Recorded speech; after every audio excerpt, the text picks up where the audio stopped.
Welcome to our continuing YouTube video series on business and corporations. My name is Christopher Neufeld of Neufeld Legal, and in this particular video we'll be discussing the aspect of professional corporations.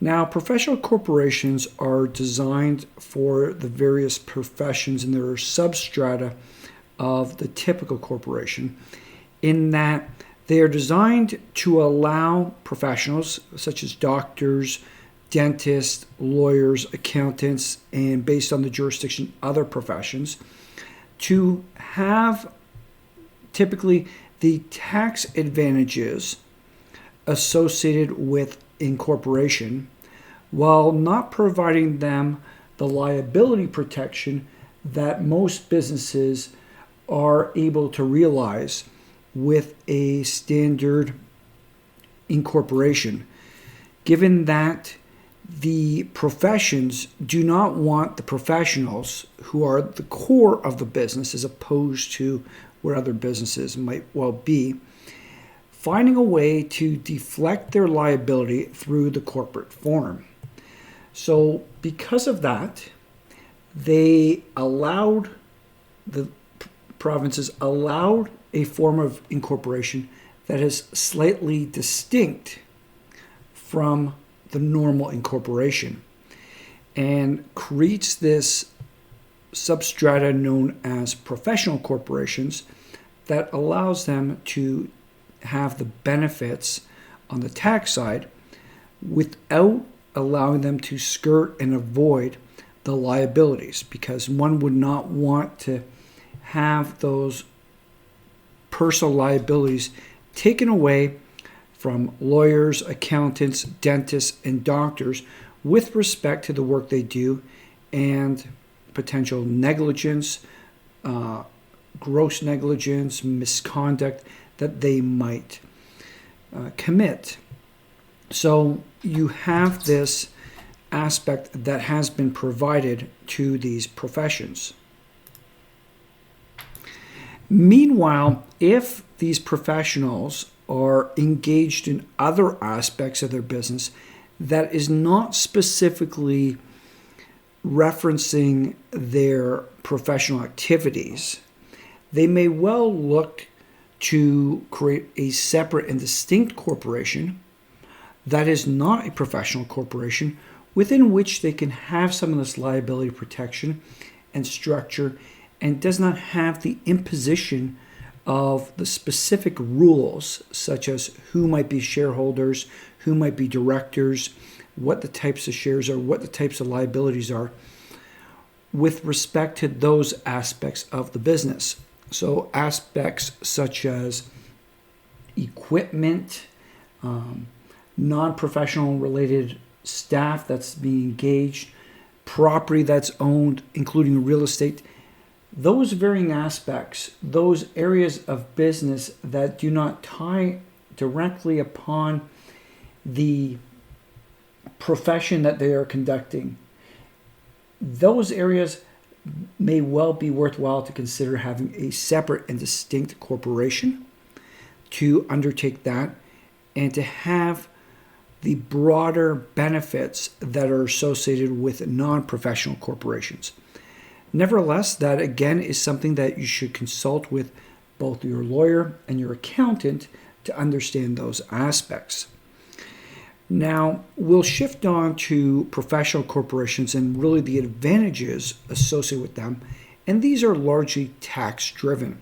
So we'll touch upon them, but at the same time in touching upon them, every situation is highly dependent on the specifics of your personal case. And one of the key things when we go through this is that you need to be working with your accountant to understand fully where you stand, where you may potentially stand, and what the implications are, especially given the fact that tax rates do change, limitations do increase oftentimes, and we see these kind of modifications going about.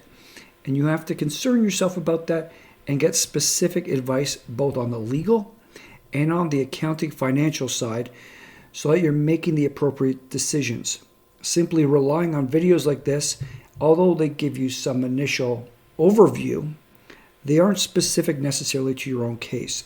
And you need to be getting that specific, focused, professional attention that will help you understand why you undertake certain actions and why you don't take other actions. Nevertheless, let's dig into some of this stuff. One of the main reasons that people put into professional corporations is they want to have the benefit of a lower capital tax rate, corporation tax rate. So the reason they're getting a lower corporation tax rate is because, first of all, they're in a corporate form, and when they're not necessarily taking out the money, but they're keeping the money within the company and not even using the money within the company, they aren't being taxed on the full amount. When you have a personal business and there is no interposed professional corporation, all the money that comes to yourself is fully taxed at the full personal tax rate. So that reduces the amount of available tax dollars with which to undertake other investments in other business.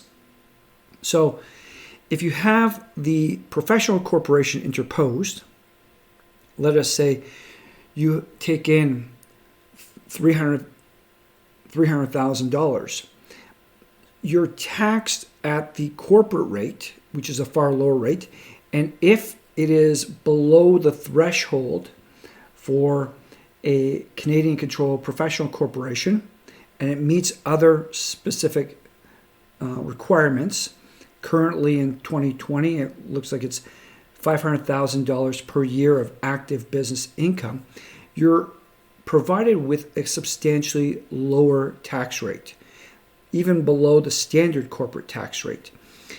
And you're going to be taxed on that, but then it's only the money that comes out subsequent to that to yourself personally that gets, in effect, fully taxed.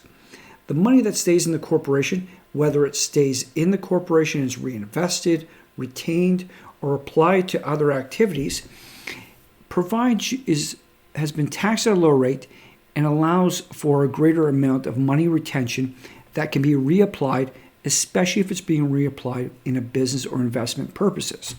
So you have more active money with which to deal with. This is highly beneficial to anybody looking to develop the money that they are acquiring and where they don't necessarily need to extract all the money they have coming in. So that is one of the primary benefits associated with having interposed a professional corporation. Another aspect is the idea of income splitting. Now, income splitting is designed to enable you to split off certain amounts of the income to various family members. Now, there's specific guidelines with respect to who those family members might be, and it's all dependent upon the particular jurisdiction within which you're operating. So it can be spouses, it can be parents, it can be children, it can be trusts for minor children. Those are the kinds of limitations that might well be there with respect to income splitting. And the idea behind that is you're providing non-voting shares to those persons so that they can get a portion of the income that's flowing out. And the idea is that either they're saving it and they're acquiring it at a lower tax rate, because typically as a professional, you have the highest tax rate in that family group. So the idea behind income splitting is to disperse the money to individuals within your family who have a lower tax rate. Nevertheless, Canada Revenue Agency does not look all too kindly on the degree of income splitting, especially when it comes to children and minor children, so as to avoid too much taxation. So there are rules, and those rules are constantly changing and getting tougher with respect to how Revenue Canada looks at efforts to income split. There are opportunities there, but at the same time, there are considerations that need to be taken into account. And as such, in particular, working with a knowledgeable accountant, you need to look at what the benefits are, what the challenges are, what the rules are, and what you need to do to effectively income split if you're going to pursue this particular angle. Because this may well change from time to time, and there might be considerations with respect to relinquishing money and what that really means in the entire process.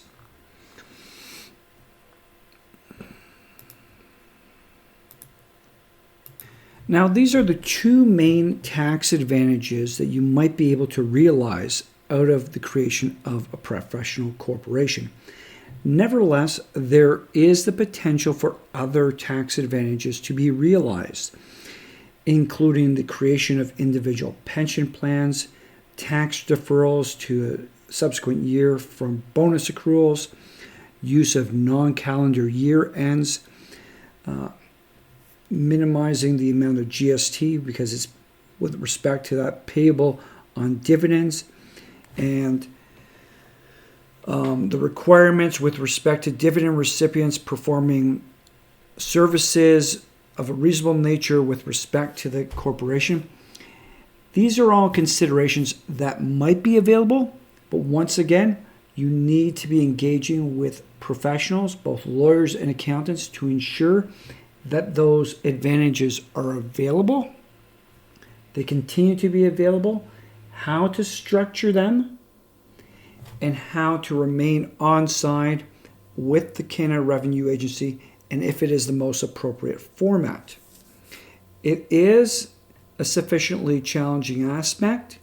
There's a lot of opportunity, but it requires a combination of engagement from the lawyer side and the accountant side to fully understand and to fully create the processes both at the outset and throughout the process so that you are optimizing your corporate structuring, minimizing your taxes, but being compliant with the rules and requirements that are set forth by the government and the Canada Revenue Agency and even the provincial governments and the societies under which you as a professional are obligated to adhere.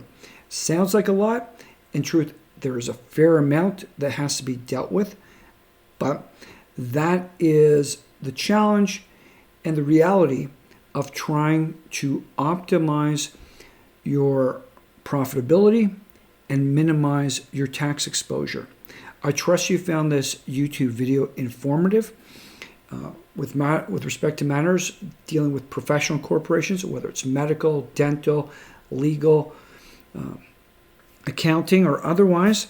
Please do not hesitate to contact us.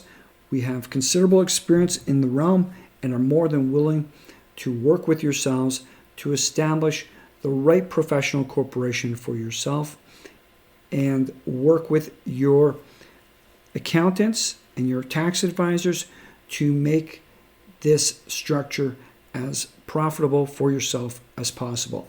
Thank you.